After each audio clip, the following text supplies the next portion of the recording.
За студ эргэн тавтай байрал үзэгчдээ бид сэтгэл зүйн булангаа хүрэхэд бэлэн боллоо. Өнөөдөр манай зочноор Монгол Өрх сэтгэл зүйн хүрээлэнгийн үүсгэн байгуулагч сэтгэл зүйч Баасан Бат хүрэлцэн ирсэн байна. Та бидний урилгыг хүлээн авсанд их баярлалаа. Танд өдрийн мэндийг хүргэе. За баярлалаа та бүгдэд бас энэ өдрийн мэнд хүргэе. За тэгэхээр бид сая нэвтрүүлгээ эхлэхдээ хэлсэн байгаа өнөөдрийн сэдэв бол ахмад насны сэтгэл зүйн онцлогуудын талаар мөн тулгардаг асуудлын талаар ярилцах болно гэж сэдэв маань үзэгчдэд хэлсэн байгаа. За тэгэхээр ахмад настай хүмүүс гэж яг хэдий хэдэн настай хүмүүсийг ангилаад байгаа вэ? За мөн одоо сэтгэл зүйчнэрээ бас өөр хэлж байх шиг байна л да. Зарим хүмүүс бол тэтгэврийн наснд одоо тэтгэврээс хооших насны хүмүүсийг ахмад нас гэж хэлнэ гэж тодорхойлж байна. Гэтэл зарим нь бол юу гэдгийг тэтгэврийн наснд байгаа тэтгэврт гарсан хүмүүсийг шууд ахмад нас руу оруулчихар жоохон тийм учир дутагдaltaй байна. Тийм учраас одоо 65-аас дээш насны хүмүүсийг ахмад настан гэж үзье яач гэдэг юм уу тий. Олон янзаар тайлбарлаж байна. Тэгэхээр таны хувьд танаа одоо сэтгэл зүйн хүрээлэнгийн хувьд одоо энэ тодорхойлтыг хэрхэн яаж хийдэм болоо? За хүний хөгжлийн онолын үндэслэгч одоо эрдэмтэд олон талаас нь бас үнэлсэн байдаг л да. Тэгээ одоо бэлгийн божил талаас нь, биеийн хөгжил талаас нь, эсвэл оюун ухааны нийгэмшгүй талаас нь гэдэг үнэлсэн байдаг. Зөвхөн ерөнхийдөө олон улсын жишг буюу одоо хууль тогтоомжинд хэрэгжүүлж байгаа албан ёсны мэдээ нь болохоор 65-аас дээш бол ахмад нас гэж үзэж байгаа. Тий. За манай монголчуудын хувьд бол 50-аас тэтгэвртэ гарч эхэлж байгаа тийм ээ. 55-аас тэтгэвртэ гарч эхэлж байгаа. Тэгэхээр дэлхийн одоо харьцангуй чанартай амьдарч байгаа хүний хөгжлийн индексээр одоо харьцангуй урдуур явж байгаа улс орны хувьд бол насжилтаа 80-аас 90 гээд дундаж настай бодоод үзэхээр манай улсын насжилт бол 10-аас 15 жилээр богино гэж үздэг. Тийм. Тэгэхээр 45-аас 65 насыг дундаж нас гэж үздэг байгаа байхгүй. Гэтэл манайх чинь 35 насыг залуу насаар тасалчиж байгаа болохоор 35-аас 55 насыг дундаж нас буюу одоо дэлхийн жишгээс бид нэг 10-аас 15 жилээр наашлуулж боддог байна. Тэгэхээр та бит хоёр өнөөдөр ярихдаа ерөнхийдөө бол за тэтгэврт гарч байгаа хүмүүсийг зонхлон ярьж байна гэд ойлгочход нэг их хол зөрөхгүй нах тийм үү? За ахмад настай хүмүүсийн сэтгэл зүйн онцлог ер нь нийтлэг ямар өөрчлөлтүүд байдаг юм бэ? Мэдээж одоо бие физиологт нь өөрчлөлт орж байгаа хэрээр сэтгэл зүйд нь ч гэсэн одоо өөрчлөлтүүд гарч байгаах. За тэгээд мэдээж одоо сая ярьсанчлан тэтгэврт гараад нөө нийгмийн харилцаанд байсан хүмүүс маань илүү одоо гэртээ байдаг суудаг ч юм уу ийм асуудлаас болоод жоохон өөртөө итгэлч гэдэг юм олон зүйлс гарч ирдэг байх. Тэгэхээр ер нь яг мэрэгжлийн үеийн хувьд ямар өөрчлөлтүүд биеийн байдлаас гадна сэтгэл зүйд нь одоо нөлөөлдөг юм болоо. За маш сайн асуулт байна. Мэдээж хариулахад их төвөгтэй. За тэгтээ ер нь хүний хөгжлийг бол ингээд дөрвөн айгаар авч үздэг. За тэгэхээр одоо оюун ухаан, сэтгэл хөдлөл, бие бэлдэр, нийгмийн харилцаа гэдэг энэ дөрвөөр хүн ингээд төрхөөс одоо нүд аних хүртлээ гэдэг юм уу? 8 мөчлөгийг давдаг байна. За энэ 8 мөчлөг бүртээ жам ёсны хэрэгцээ гэж байдаг хүний хөгжлийн. Одоо өөрөөр хэлбэл ерөөсөө дэлхийн бүх хүмүүсийн одоо тийм Монголынх нэг өөр одоо Японых нэг өөр гэж тийм ахт нарийн бол байхгүй хүний хөгжил төр тэг бүгдээрээ л адилхан хөгжөлтөртэй адилхан тийм ээ. Тэгэхээр одоо энэ дөрвөн үйлчлэл маань жишээлбэл хүүхэд наснд буюу одоо 25 нас хүртэл 5 үеийг туулдаг тийм ээ. За насанд хүрсэн үе гэдэг маань 25-аас 45 бол эдэр залуу нас, 45-аас 65 бол эд дундаж нас, 65-аас дээш бол ахмад нас. Тэгээд 65-аас 75 бол бага ахмад, 75-аас 85 бол дунд ахмад, 85-аас дээш бол өндөр ахмад гэж одоо албан ёсоор нэрлэдэг. За тэгэхээр би түрүү нөгөө хүний хөгжлийн дөрвөн айгаараа л тайлбарлана. Жишээлбэл одоо зөвхөн бие бэлдрийн ч юм уу өөрчлөлт явагдана гэж байхгүй тийм ээ. За тэгэхээр нөгөө дундаж насныхны хямрал гэж байна те. Дундаж наснаас ахмад нас руу шилжих хямрал гэж байх нь байна. Тэгэхээр энэ дээр яаж нөхөр нэгдүгээрт бол одоо оюун ухааны хувьд аваад үзэх юм бол хэрвээ урьдчилан сэргийлэх байдлаар одоо 45-аас хойш тийм ээ одоо ингээд арга хэмжээ аваад байхгүй бол тийм ээ оюун ухааны хувьд тийм ажлын ой санамж юм уу богинохон ой санамжуудыг дараалуудыг мартах гадаж болцшгүй. За одоо мэдээллийг дүгнэж бодохдоо хавдаашралтай болж магадгүй. За тэгэд яах нь нэг ажлыг ингээд нэгэн хэвийн давтамжтай хийгээд нэг ч одоо тархиндаа салхи оруулахгүй тийм ээ. Ийм шин зүйлийг челленж хийж ингэж тархиа ингэж ажиллуулахгүй бол бууралтанд орох магадлал өндөртэй. Зүгээр оюун ухаанаа ажилуулаад ингээд шин танин мэдхүү чиглэлээр тархины дайралт, тархины одоо дасгалжуулалтыг хийгээд байх юм бол хямрал харьцангуй бага явагдана. За одоо сэтгэл зүйн хувьд аваад үзье. Сэтгэл зүйн хувьд бол нөгөө цэвэршилтийн үе гэж байгаа. За тэгэхээр эмэгтэйчүүдийн хувьд гэсэн. Эмэгтэйч эрэгтэйч ялгаагүй. Тий. За эмэгтэйчүүдийн хувьд бол 45-аас 55 насны үед одоо одоо 49-ээс 51 нас ч гэдэг юм ба тийм ээ. Энэ үед бол яг нөгөө жамясараа бол илүү илэрдэг бол эрэгтэй хүний цэвэршилт бол эмэгтэй хүнээс харьцангуй тийм ээ одоо 45-аас 60 нас хүртэл ч гэдэг юм уу аажмаар ингээ илэрч идэг. Энэ нь юу вэ гэхэлэр мэдээж нөгөө эрэгтэй хүний бол тестостерон гормон эмэгтэй хүний эстроген даавар тийм ээ. За энэ дааврын одоо ялгаруулалт харьцангуй багасахтай зэрэгцээд хүний эндокрин буюу дотоод шүүрлийн үйл ажиллагаа чи нөгөө сэтгэл хөдлөл нөгөө сэтгэлийн тархитай холбоотой байдаг учраас яг нөгөө өсвөр насны хүүхэд насанд хүрэх нэг хямрал гардаг штэ. Тэгэл тэр нэг юм сэтгэл зүйн динамикууд явагдаад байдаг тийм ээ. Тэрнтэй адилхан бас л одоо дундаж наснаас ахмад нас руу шилжих үед тийм сэтгэл тавгуурх тийм ээ. Хин нэгэнд их гомдох. За өнгөрсөн амьдралдаа харамсах тийм ээ. За одоо нэгэрсээ хайрлагдаж байгаагүй юм шиг эсвэл энэ амьдралд хүмүүст ашиглагдаж яваад өөрөө ингээд баг түлхэгдэж байгаа ч юм шиг ингээд сэтгэл хоосрох тийм ээ. Энэ утга учиргүй санагдах иймэрхүү хямралууд бол явагддаг. Тэгэхээр энэ бол зөвөр одоо хүн хүний амьдрал өөр л дөө. Гэхдээ тэр гормоны тийм дотоод дайралт бас явж байгаа гэдгийг ойлгох хэрэгтэй байгаа. Тэгэхээр тэр гормоноо дагаж одоо намирахгүйгээр тийм ээ энэ амьдралыг даван туулсан одоо олон сайхан өгөгдлүүдэд илүү ач холбогдол өгч илүү одоо өнгөрсөн амьдралдаа авсан алдсан онцныгоо тийм бодтойгоор харах юм бол их тийм сэтгэлээр унаад ах нь харьцангуй гайгүй байдаг л та. Тий. Зөв та сая ингэж хэрэлж штэ одоо дунд иргэм наснаас ахмад одоо нас руу шилжихэд бас нэг ийм сэтгэл зүйн юм хэлбэлцэл явагддаг. За тэгээд дараачаас нь болохоор үргэлжлээд нөгөө ахмад насны сэтгэл зүйн одоо хямрал явагдах боломжтой байгаад байна шүү дээ. Тэгэхээр ер нь яг энэ үед дунд нас гээд аваад үзэхээр 35-аас нэг 45 50 гэж ойлгож болох нь шүү дээ. 50 нас орчимд одоо цэвэршилт явагдаж байна гэд бодцоход энэ үед ер нь ямар одоо сая та нөгөө хэлж ш даавартайгаа ингээд намраад яваад иж болохгүй гэдэг чинь тэгэхээр ер нь ямар арга хэмжээг авбал их хайтахан байдаг юм болоо зөв байдаг юм бол яг нь ер нь бол олон улсын жишгэрэл бодох хэрэгтэй. Бид нар одоо 45-аас 65 насныг бол ер нь дундаж нас гэж л ер нь итгэх хэрэгтэй. 45-аас 60 насыг дундаж нас тийм ээ. 65 насыг. 65 за. Тэгээ ер нь дундажаар. Тэгээ яг гэвэл дэлхийн жишг чинь 65-аас 67-тод итвэрт гарч ирж штэ.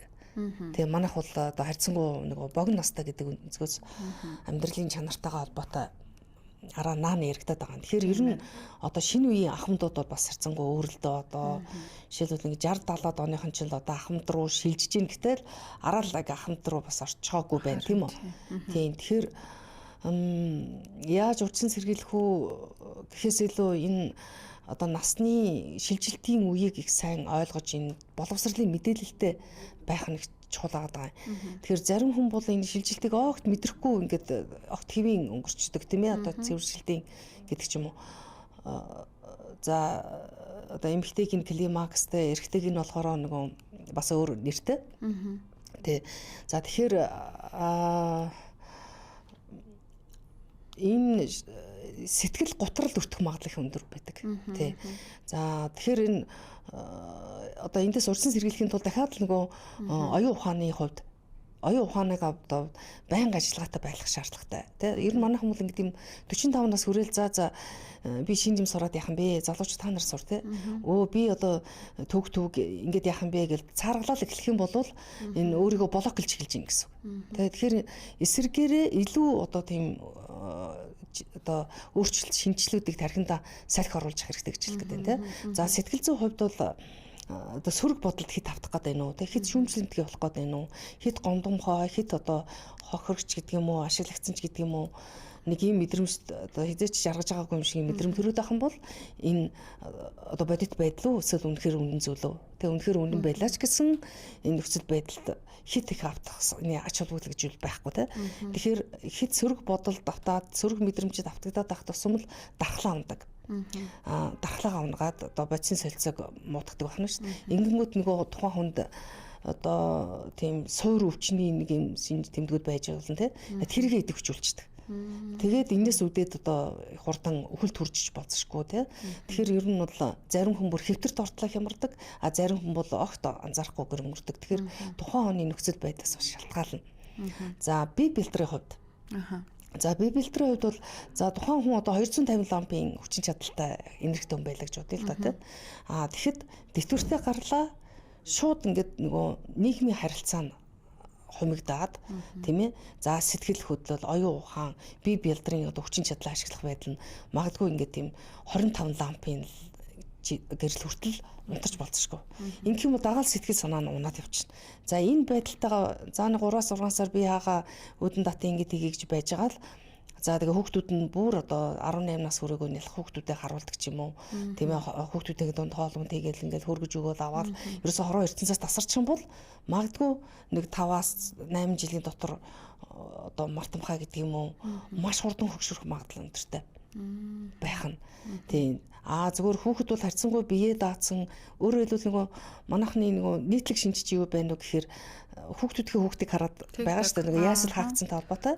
Тэгэхээр яасл хаагдана гэдэг чинь эхний 18 сар эцэг эхийнхээ доктортой анхаарал халамж хайрыг мэдэрч бэжж тэр хүн өөрийнхөө ихтгэлтэй байх, өөрийгөө үн цэнтэй гэдгийг мэдрэх, энэ хүмүүст итгэх, хүмүүсийг хайрлах, хороо ертөнцид итгэх итгэлийг төрүүлдэг маш чухал үе гэж шинжилгээ нотолсон учраас хуульчилж байгаа шүү дээ. Гэтэл дээрэс нь нөгөө 18 сар хүртэлх одоо ээж маань тархины хувьд энэ хагас унтах тийм зохион байгуулалттай байгаа байхгүй. Гэтэл нөгөө 50-60 гарсан ээж аваараа ингээд шөнийн нойрыг нь алаал ингээд харуулад ах юм бол энэ бол хортой маш хурдан хөгшрөлтөнд хүргэнэ гэсэн. 18 сар гараад хүүхэд ингээд өөрөө хоолоо идчихдэг, өөрөө хувцас өмсчдэг тийм үү. Ингээд ийм бие даах шинжин илүүтэй болоод бие даагаад одоо хэлээрээ ойлгодог болоод ирэхэд нь аав ээж яг харж болно энэ хайрын одоо солилцоо явагдаж штэ.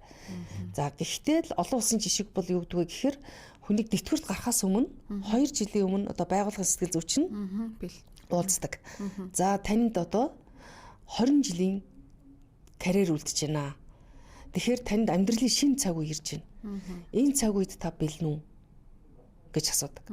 За ингээд тэр хүн бол ягаад 2 жилийн өмнө гэхээр хүний нөгөө хандлага өөрчлөгдөх хэрэгтэй байдаг те. За манай хүн бол дэвтгүрт гараад бол гэртээ байх хэвээр тэгээ хүүхдүүдэд туслах учиртай гэдэг. Тэгээ энийг огт үгүй гэж болохгүй гэж хэлж байгаа биш. Гэхдээ одоо шинэ цагийн үеийн ахмадууд бол хүүхдүүдтэйгээ нэг хараат бус байх тийм ээ. Ер нь бол яг 3-аас 10 жилийн төлөвлөгөө тэ за чадвал 20 жилийн төлөвлөгөө гаргаад өөртөө тохирсон тэ дахиад өөрийнхөө авиас бэлгийг тодруулна, мэрэгчлээ тодруулна, хийх ажлаа тодруулна, амжилтын талбараа тодруулна, хобби бүлгээ тодруулна. За ингээд ирэх юм бол хүн яг холын зорилго тавьж чадах юм бол хүний оюун ухаан, сэтгэл, бие бүх зүйл ингээд цаана дотроос бэлтгэгдэж эхэлдэг. Тийм учраас энийг яаж ийм хөө дэлхийн 2 дугаар дайны дараа энэ ижил тэнцүү хүнд нөхцөлд ямар намд үлдээд ямар нас бараад байна гэдэг судалгаа хийгдэжсэн байгаа байхгүй. Тэрнтэй адилхан дэвтгүрт гарсны дараа ямар намд үлдээд ямар нь тийм ээ одоо эрт нас бараад байна вэ гэдг нь ихэнх нь одоо ингээд хит тийм за одоо эрүүл мэндтэй хайр найргүй хандсан бол ч юм уу шөнийн ээлжинд ажилладаг бол бас одоо эрт өнгөрөх магадлал өндөртэй. За дээрэс нь ямар нэгэн зориггүй зүгээр өдөр хоногийг өнгөргөөд юм богино одоо хүрээ хязгаартай болчихол юм бол хүний нөгөө хүчин нэр яг төдий хэмжээнд хязгаарлагдчихдаг. Тэрнтэйгээ холбогдоод сэтгэл гутралд автагддаг. Тэ нэг амьдралын утга учир, үнэт зүйл, өөрийгөө хэрэгтэй гэдгийг мэдрэх мэдрэмж нь буураад ирдэг те. Тэгээ энэ сэтгэл гутрал гэдэг нөгөө гормоны нөгөө зэвэршилтийн үедээ авсраад ирэхээр одоо нас одоо хөл рүү их хурдан ойртуулдаг байх нь шүү. Тийм учраас хүн өөртөө таарсан ажил, бизнесийн одоо ажилтал байх хэрэгтэй. Өөрөөр хэлбэл ерөөсөө л үндсэн гол юм бол ажилтал байх хэрэгтэй гэсэн үг. Хийх дуртай ямар нэгэн төлөвлөгөөтэй тийм хувийн хувьдаа хөргөн таарсан ажилтаа эсвэл одоо зөвлөгч байдаг юм уу. Тийм ажил хийх юм бол оюун ухаан нь ажиллаж явах нь байна. Сэтгэл хөдлөл нь ажиллаж явах нь байна. Бие нь ажиллаж явах нь байна. Нийгмийн харилцааг хангаж явах нь байна.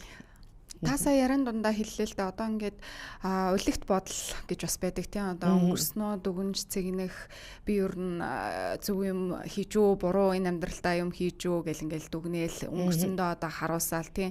Нэг их юм хоосон мэдрэмж мэдрээл.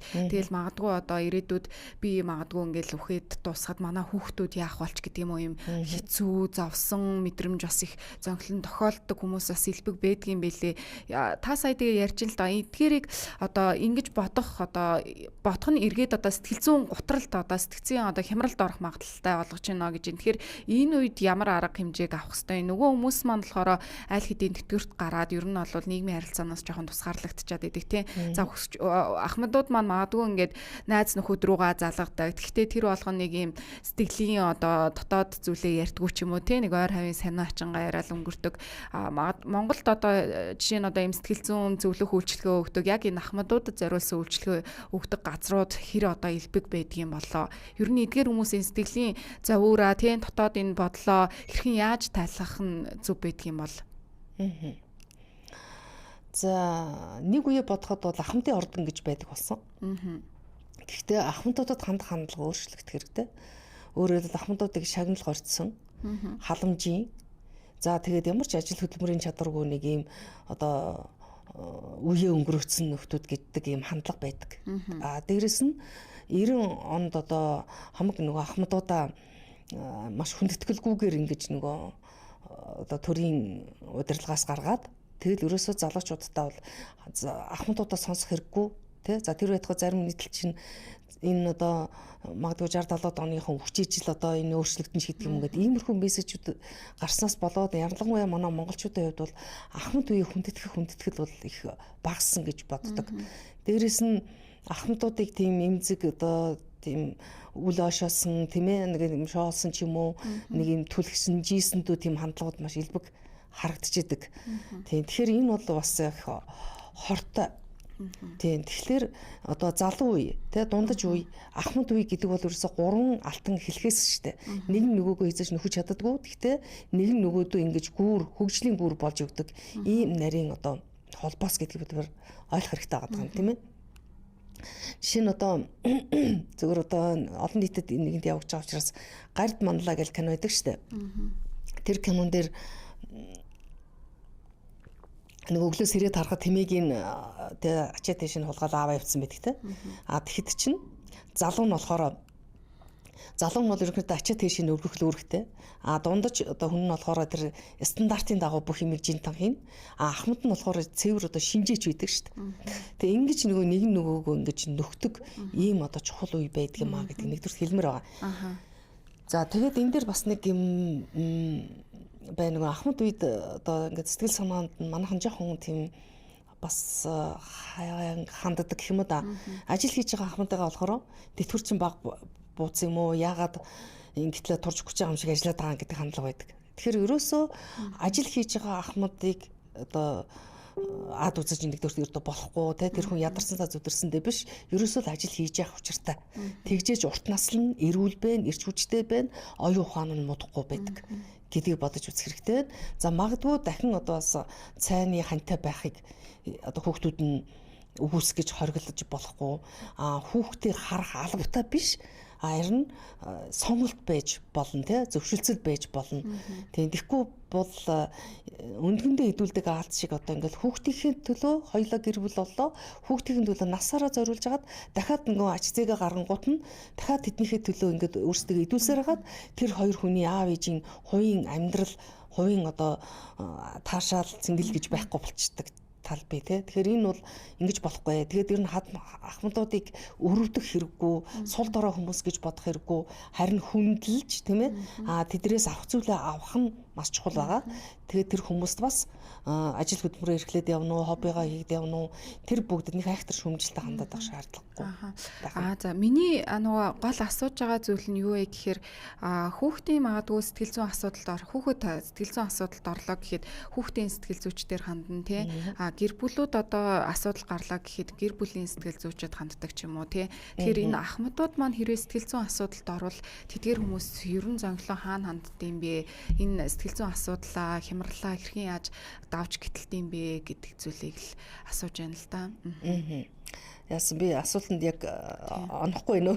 Тийм одоо тэдгээр хүмүүс маань харин ойлголоо. За ер нь тийм асуултанд тийм хурд мундаг оновчтой хариулахад их төвхтэй. Гэхдээ яг геронтологийн сэтгэл зүй гэдгийг ахмадын сэтгэл зүйг. Тэгэхээр манайх чинь геронтологийн төв гэж байгаа шүү дээ, тийм ээ. Тэрэнд бол ингээд мэрэгжлийн сэтгэл зүйчид бол ажиллаж байгаа. Тэгэхээр сэтгэл зүйч болгон ахмадтай ажиллахгүй. Яг геронтологийн буюу ахмадын сэтгэл зүйгээр мэрэгсэн хүмүүс ажиллана. Тухайлбал одоо ахмадын сэтгэл зүй гэдэг маань ахмад насандаа сэтгэл готролд орох магадлал өндөртэй. За одоо түгшүүрт автах магадлал өндөртэй. За түгшүүр гэдэг нь одоо ямар нэг муу юм болох гэдэг юм шиг те. Ингээд ийм төр. За OCD буюу одоо тийм хэд улагт албатмал үйлдэл гэж байдгийн те. За ийм одоо нэг юм ингээ хураагаал ингээ явах таydаггүй тийм ээ. Ийм байж болзошгүй. За дээрэс нь нөгөө идэх хэмгийг байж магадгүй. За нойрны хямралч гэдэг юм а те. За иймэрхүү нөгөө онцлог шинжүүд бол их ойрхон байдаг. Тэгэхээр яг эндээс урьдчилан сэргийлсэн одоо жишээлбэл 7-7 хоногийн төлөвлөгөө гэж жишээ нь гаргаж дасгалжуулах шаардлагатай байдаг. Тэгэхээр ахмадуудыг зөвөр өөрсдөө мэдээ гэж орхиж болохгүй байгаа. Тийм ээ. Тэгэхээр одоо нэг үе бодоход яг хоо ингээд утсаар ордог холбогддог болж байна. За шинэ үе ахмадууд бол их өөр байгаа л да. Тэгэхээр тийм сэтгэл зүйн зөвлөгөө заашгүй авах шаардлагатай. За дээрэс нь дасгалжуулалт ингээд хийж байх шаардлагатай. Тэгэхээр ингээд зарим одоо залуучууд бол эцэг эхийгээ дагуулад ингээд ирдэг. Тий. За гэрээр ирэх боломж байна уу гэж асуудаг. Ийм тэгээ зарим одоо хүүхдүүдийг ингээд эцэгчүүдтэй харилцаж харахаар ээж аавдаа нэг тийм заасан жоохон дээрнгөө юм шиг тий. Нэг тиймэрхүү байдлаар тэр ажиглагдж байдаг юм аа. Тэгэхээр ер нь ахмадын сэтгэл зүйн асуудыг нэлээсэн босгож ирэх хэрэгтэй. Харин тийм байна. Нэг зүйлийг хэлье гэж бодод байна. Тэр ахмадын ордон бол их өөр байх учиртай. Ахмадын ордонд бол ахмадуудыг яаж саатуулах вэ гэж байгаа юм шиг тий. Нэг буланд нь шатар, нөгөө буланд нь хөгжим бүжигч гэдэг юм ингэ байгаад байгаа. Тэгэхээр хэрвээ бид нар ахмадынхаа насанд очих юм бол тэнд очиж тоглох гэж тэнд очиж яахгүй. Тэр ахмадын ордонд геронтологийн буюу ахмадын сэтгэл зүйч байх шаардлагатай. За дээрэс нь ахмадууд одоо жижиг дунд бизнес эрхлэх тийм ээ. Ийм зөвлөх баймар байна. За дээрэс нь нөгөө яаж одоо нөгөө дөрмөг санхүү тэр техник технологиг ашиглах уу гэдэг юм уу те. Энэ цаг үедээ дасан цогцож амьдрах зөвлөгөн тусалдаг тийм одоо мэрэгчлүүд тэнд сууж юмар байгаа байхгүй. Тэгээ тийм л үйлчлэл өнөөдөр шаардлагатай байгаа. Ахмадууд маань магадгүй одоо телевиз үзээ сууж иж магадгүй ер нь ямар шинж тэмдэг илрээд байвал тийм сая хоёлаа ер нь зухас заримаас нь дурдлаа л да. Тэгэхээр ямар хуу шинж тэмдэг илрээд байвал би ер нь сэтгэл зүйн одоо асуудалд орсон байна тий. Яг энэ ахмад үеийн хүмүүст одоо тулгардаг энэ сэтгэл зүйн асуудалд орсон байна гэж ер нь мэдэх шинжих боломжтой юм болоо. За яг эхний удаад оюун ухааны хувьд аваад үзэхэд за энэ 3 үг хэлүүлээд за ингээд 10 секунд гэдэг юм уу те одоо нэг 10 минут ч байж болно. Өөр зүйлд ингээд сатааруулаад дахиад эргээд за нөгөө ямар 3 үг хэллээ гэж иргэн сануулгах тийм тест бас байдаг. За IQ-гийн тестүүд бий. За ер нь бол ингээ өглөөнөөс орон хүртэх зүйлүүдээ яг точно санаж байна уу? Гэх мэтлэнгийн ийм нарийн тестүүд бол бий. Тэгэхээр жишээлбэл одоо холын хараа ямар хөө байна, ойрын хараа ямар хөө байна, тийм ээ. За биеийн хүчин чадал, булчин одоо ажиллагаанууд ямар байна гэх юм бол нөгөө нүдний эмчэд хандах тий. Биеийн эрүүл мэндийн одоо ерхий үзлэг талаар хандах. Зөв сэтгэл зүйн талаас болохоор за оюун ухааны хувьд би сая хэллээ тий. За жишээлбэл юм. За хоёрдугаар болохоор сэтгэл зүйн хувьд. өөрөө ирэхгүй л ингээд сэтгэл хоосроод өөрөө ирэхгүй сөрөг бодол орж ирээл нөгөө хуйлмаарч юм шиг тийм ээ нэг гонигтлаач юм шиг ингээд хориг өвөх гэж байгаа юм шиг хинт ч хэрэггүй болсон юм шиг ийм мэдрэмж төрөөд байвал ямар нэг юм муу юм тохиолдох гээд байгаа юм шиг те хинч хайрлагдахгүй байгаа юм шиг энэ нэгэнд илүүдээд байгаа юм шиг ийм мэдрэмжүүд төрөх юм бол зайлшгүй сэтгэл зүйчд хандах шаардлагатай. За дээрэс нь ингээд ямар нэг юм цуглуулаад ерөөсөө хайж чадахгүй байгаад байвал те эсвэл гараа их олон дахин угаагаад байвал эсвэл ингээд хүүхдүүдээ ямар нэг юм болох юм бол тийм төсөөлөн бодоод нэг муу юм болох гэж байгаа юм шиг ингээд байх юм бол зайлшгүй сэтгэл зүйчтэй л одоо ажиллах шаардлагыг сигнал өгж ийн гэсэн үг. Эргээд бас энэ сэтгэл зүйн байдал нь бас өөрийн хууч өвчнч гэдэг юм уу тийм бие биелдрийн ерөнхий байдалд бол нэлийн сүргээр нөлөөлөх боломж одоо бүрдүүлт юм болов гэж тийм ээ. Бас өмнө нь манайх бас дугаар дээрээ бас энэ ахмад насны талаар сэтгэл зүйн онцлогийн талаар ярьж байлаа л да. Тухайн үед бол сэтгэл зүйч маань хэлэхдээ олон улсын бас ингээд одоо байдлыг хараад хахад 4-6 жилийн өмнө тийм тэтгэврт гарахаас 4-6 жилийн өмнө ерөнхийдөө бол бэлтгэе сэтгэл зүйн бэлтдгээ одоо дараагийн одоо төлөвлөгөөг нь гаргахад бэлддэг ч гэдэм үү тийм. Тэгэхээр Монголд бол бараг л ингээл түсгээл тийм. За одоо таны одоо ингээд тэтгэврт гарах цаг чинь боллоо ч гэдэм үү тийм. Тэгэхээр энэ нь бол нэлийн юм жоохон айхтраар хэлвэл одоо нэг юм харгас тийм. Ийм шийдвэр байгаад байгаа юм болов уу гэж бас хараад байдаг л да. Ер нь бол харгас одоо хамаг залуунаас ирч хүчийн одоо энэ улс орн болоод үр хүүхдүүд нь ингээд авчхаад тэгээ эргээд тэр хүндээ айгу үл ойшоосон байдалтай үе өнгөрөөсөн гэсэн иймэрхүү байдалтай тэгээ дээрэс нь тэр хүний сэтгэл зүйн байдал, эрүүл мэндийн байдал те нийгэмд одоо ямар одоо потенциалтайгаа байгаа гэдэг талыг нь огт бодохыг ч хүсдэггүй те тэгээд ер нь хүүхдүүд нь ч гэсэн за одоо нэг би нэг цааны хантай баймар байна тийм ээ одоо ингээл битэрийн яриа таарахын, үзэг харахын таарахын, хоолун таарахын гэхээр болооч ичээ тий одоо ямар хүснэ гэдэг юм бэ гэл ийм байдлаар хандж байгаа нь бас харгас хандж ийн гэж бодож байгаа. Гэтэл найз нөхдөөгөө хоббитой, ажил төрөлтэй өөр ингэсэн орлоготой байх гэхээр 3 хүүхдийн дунд ингэж явсаар агаад тэгээ 9 хүүхдийг одоо явсаар байгаад одоо хилүүр зохиолын одоо мундаг багш маань ингээд ийм Альцгеймер тусцсан ийм тохиол иржсэн л да. Жишээлбэл одоо бага охин хандж байгаа юм. За ингээ ээж маань одоо ингээл өдөрт 10 хэд удаа уцдах юм ажил руу. Тэгээ ингээ анхаарал татгаад юм яах гэдэг юм бэ? Бүр аюу хэцүү байна та нэг уулзаад өгөөч гэд ингээд авчирсан. За ингээд би тэр түүхээ ингээд яриад одоо нэг ахмадынхаа тусгай ярьцдаг одоо юм тест мэсэл байдаг л да. Ингээ ярьсан чинь ер нь ингээ Альцгеймерийн шинж тэмдгүүд илрээд байна. За тэгэнгүүт охиныг дуудаад за чи ингээд их шинж дээр ваштер тавь тийм ээ. За ээж чинь яг одоо яг тест бүгэлж байгаа байдал ярьцлагад хариу өгж байгаа байдлыг хараарай. За ингэхэд бол ингээд 16 он шинэ хань өнгөрсөн байлаа гэхэд те. За тэр чинь 2024 он болсон байгаа шүү дээ. 1-2 жилийн өмнө өнгөрсөн гэж хэлж байгаа юм те. Тэгтэл ингээд тэр үеэс хойш ингээд эргэшгүйгээр ингээд Альцгеймер ингээд ирсэн байгаа байхгүй. Тэр дээр өнөөдөр хэдэн он билээ гэхэд 18 он билүү гэж байгаа. Тэгээ энэ бол яг нийгмээс шууд ингээд вакуумжуулаад тасалсан байгаа байхгүй. Тэгэхээр ингэж нөгөө ээжигийн Альцгеймер туссан, мартамхай өвчин туссан байгааг охтууд нь анзаарах сөгөөгүй ажилласан. Тэгээ нөгөө 9 хүүхдийн дунд ээж нь явсан байдаг байгаа байхгүй. Тэгэхээр энэ дээр бол ингээ онцгой анхаарах хэрэгтэй. Тэгээд тэр охтууд нь сонсоод тэгэл уйлалцсан өстой ээжигээ бид нар ингэж алж байгааг өстой мэдэрсэнгүү, ээж минь ийм болсон гэж мэдэрсэнгүү. Зүгээр л ганцаардаал бидрээс хайр хүсэд л ингэж исэн юм байна гэж үзэж байгаа. Тэгээд яг хоо ер нь бол дунджаас ахмад тас руу шижгэд бол нэг бас гол шинжээ бол их амархан ууралдаг яг өсвөр насны хөвчг тэ ингээл нэг жижигхэн юм дээр дүрсгэл уурлал уцаарлал ийм бас жоохон төвхтэй юм шиг байдал зогон байдал гаргадаг л да. Тэгэхээр нөгөө хажууд байгаа хүмүүс нь бас нөгөө ойлголцох тэр хүнийг бас нэг жоохон ийм одоо өөр үе шатыг давж байгаа гэдгийг нь бас хүлээн зөвшөөрөх, туслалцаа, дэмжлэг, тийм харилцан ярилцах, тухайн хүнийг юу бодож санаж байгааг бас ингээд уудлах ийм хэрэгцээнүүд бас их гардаг байхan л да. Тийм тэгэхээр яг одоо хүүхдүүдийн хувьд яг ойр орчны хүмүүсийн хувьд ер нь ямар байдлаар тухайн хүмүүстэй харьцуул зүгээрээ тийм болоо тэдгээр хүмүүс маань гэдэг нь одоо ахмад настай хүмүүс маань үр хүүхдээсээ бас юу их хүлээж харж байдаг юм бол мэдээж хайр халамж ярилцах гэдэг зүйл бас нэгдүгээрт яригдах болов уу? Та энэ тал дээр бас яг мэрэгжлийн үне үед тий зөвлөгөө өгвөл.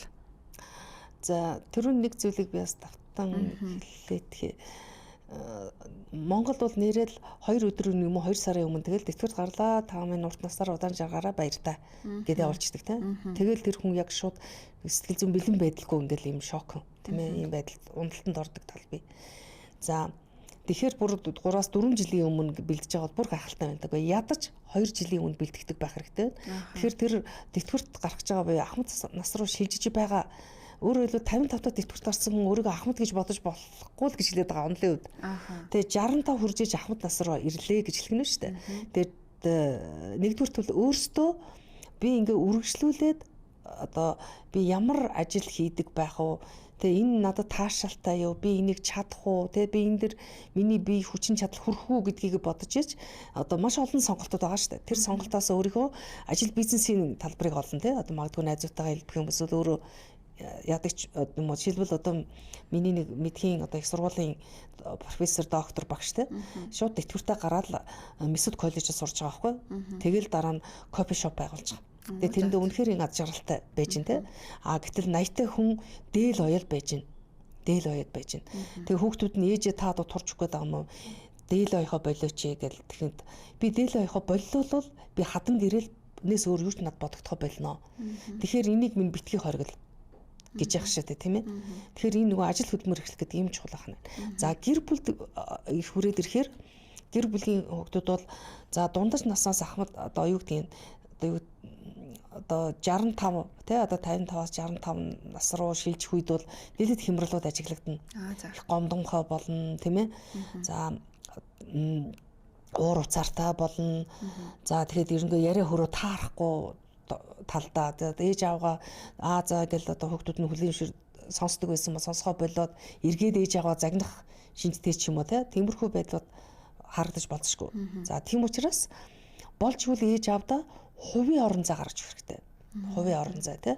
За тэр хүний үзэх зурагт нь одоо найз нөхдөдөө уулздаг. За тэр одоо боломжуудыг яах нь. Тэгээд ээж аавгаа яриаг нь дуустал сонсох хэрэгтэй. Тийм ээ. За ингээд нэг цаг гаргаж агаад те тэр дөр бол хэдэн 4-5 цаг ярихгүй шүү дээ. Сонсоод тийм ээ.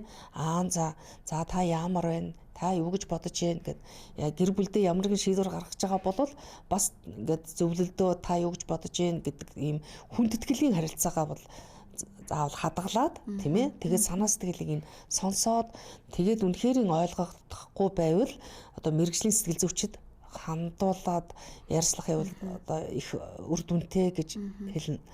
За дээрэс нь одоо шилбэл одоо нэг 55 та ээж 30 та охин хоёр байлаа гэж бодъё тийм ээ.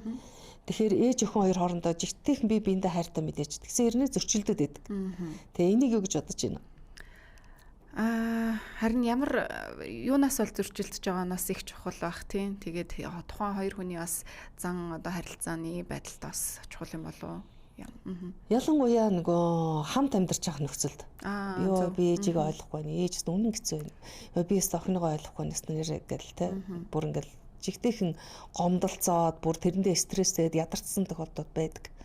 Тэгэхээр одоо тэг хөгөөд одоо ер нь ялгаагүй. Тэгэхээр яаж ийм вэхээр нөгөө үе үеийн зөрчил гэж байдаг. Тэ одоо шилбэл тэр 55 та хүний амьдралын хэв маяг тийм ээ өсөд төрнсөн амьдралын хэв маягаа ярих юм бол баг домог шиг сонсогдож штэ.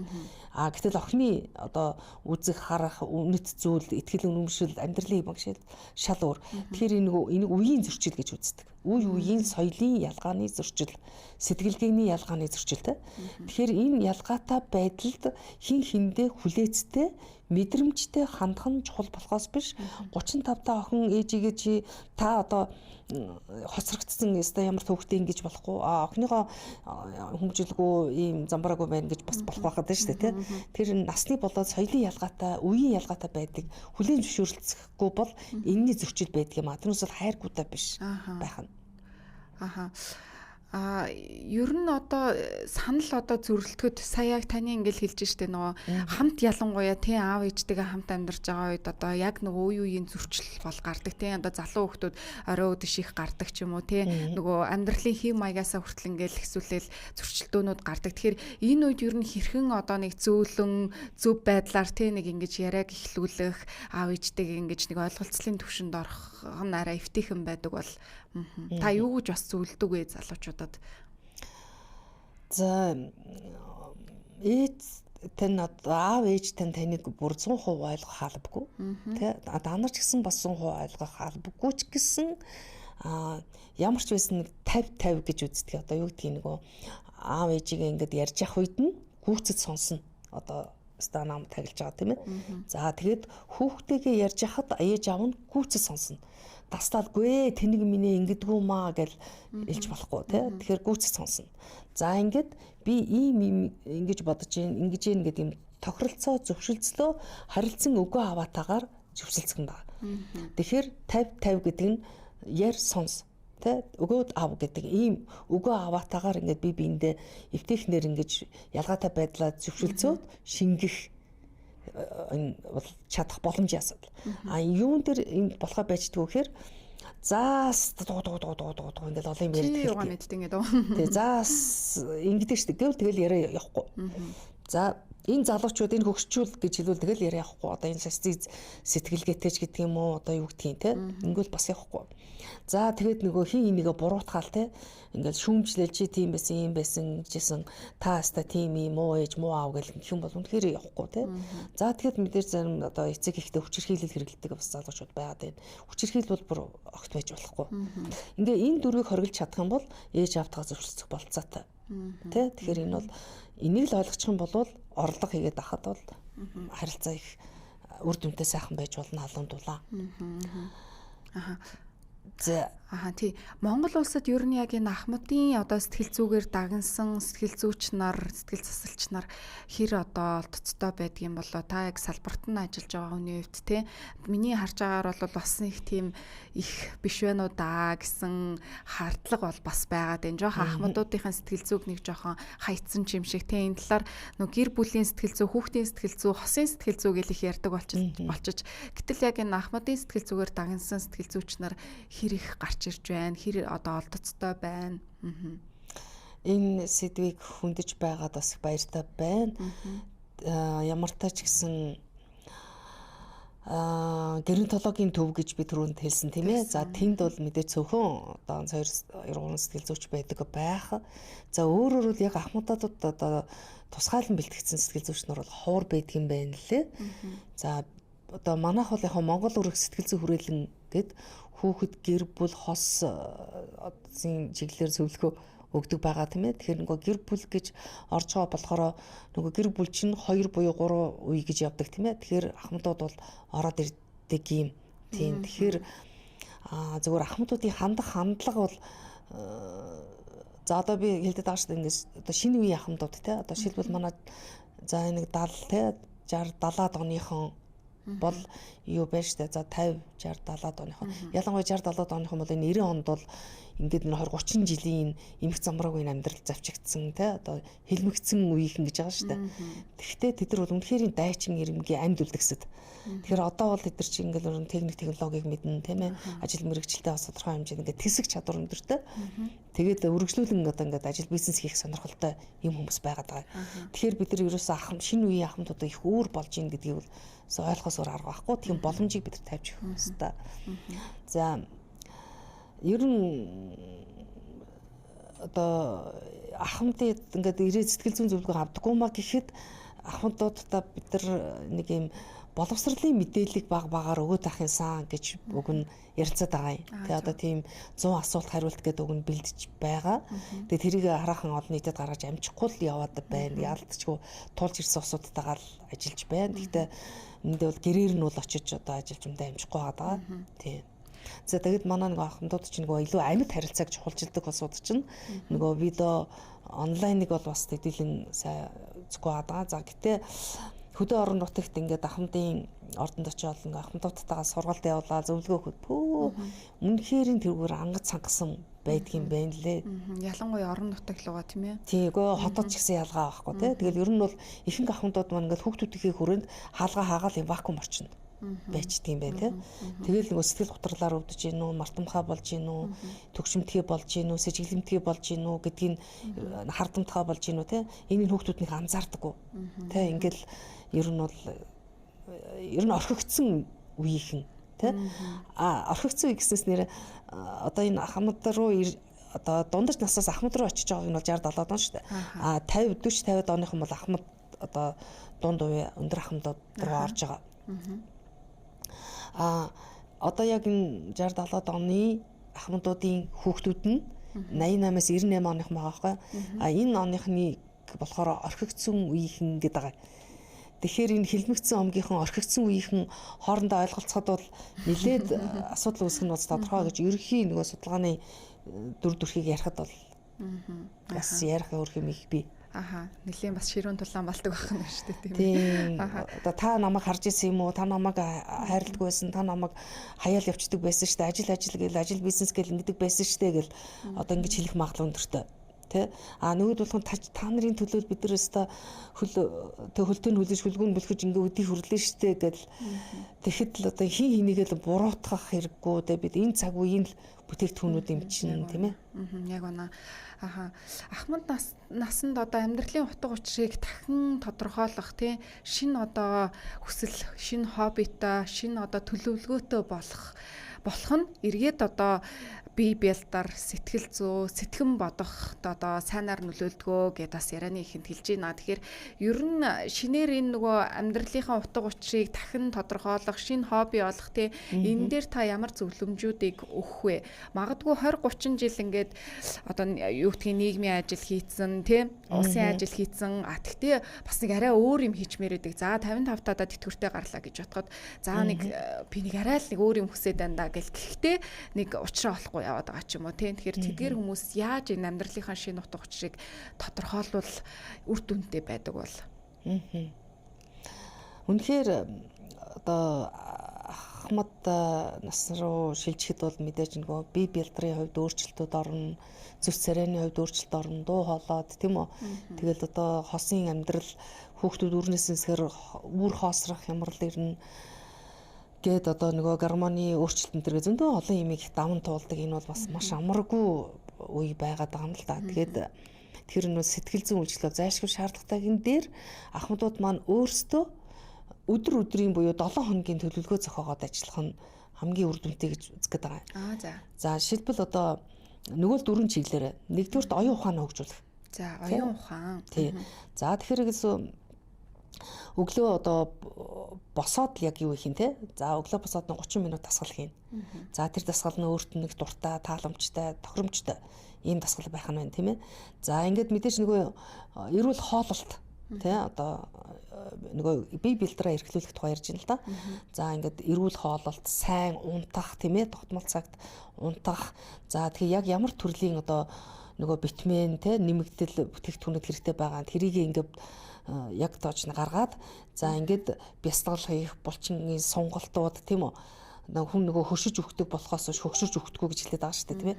Тийм учраас эхлээд би өдөрт бие яаж одоо хүчтэй чадaltaй байх вэ гэдэг төлөвлөгөө өдөр болгон яах нь одоо дор хаяж 30-аас 1 цагийн төлөвлөгөө байх нь те өдөөс өмнө 30 минут одоо унтахын өмнө 30 минут ч гэдэг юм уу. За хоёр дахь нь болохоор оюун ухаанаа хөгжүүлэх. За оюун ухаанаа хөгжүүлэхийн тулд шатар тоглодог гэж болно, айку бөглөдөг гэж болно. За хүзэр тоглодог штэ манайхан тийм ээ. Хүзэр бас маш сайн магадлалыг одоо гаргаж ирдэг байгаа. Тоо бодож болно. Даалуу тоглодог. Тийм, даалуу, сүлжээ бөглөх, ном унших, шүлэг чэйжлэх, дуулах тийм үү. Гэт эсвэл нөгөө шинэ хэл сурах. За тэгээд нөгөө шинэ нэмийг сурах. Одоо шийдвэл ингээд хаан банкнд ингээд очиж хахад хаан банкныхан маш сайн үйлчлэгээ үзүүлдэг юм л л ингээд яг тэтгэврийнх ингээд ороод ирэнгүүт ингээд зааж өгөхөөс илүү шууд өмнөөс нь хийгээд өгчт юм л за ингээд хийгээд өгчт те. Гэтэл тэр ахмадууд маань ч гэсэн ус орццоо иш гэж би ямар сурах юм биш гэдэг. Тэгэхгүй хүүхдүүд нь одоо гүйлгээгээ яаж хийх вэ? Тэ яаж энэ аппликейшнд орох уу гэдгийг нь бүтэн өдөр чинь хэд дахин давтаач болтгоо сургачих хэрэгтэй л байна. Тэгэл шинэ юм сурангууд л тарих ухаа гэл аюугаа ингээд сэргээд ирдэг байгаа байхгүй те.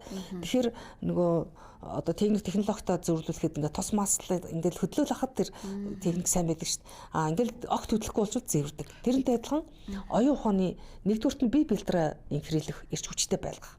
Зүгээр гівтэл байх юм бол тэгэл дуусаа. Ерөөсөө л ойрхон зайд явбал ойрхон зайд гівтэл нэг жоохон богинохон зайтай л ухаанд маш хурдан өгшөрнө.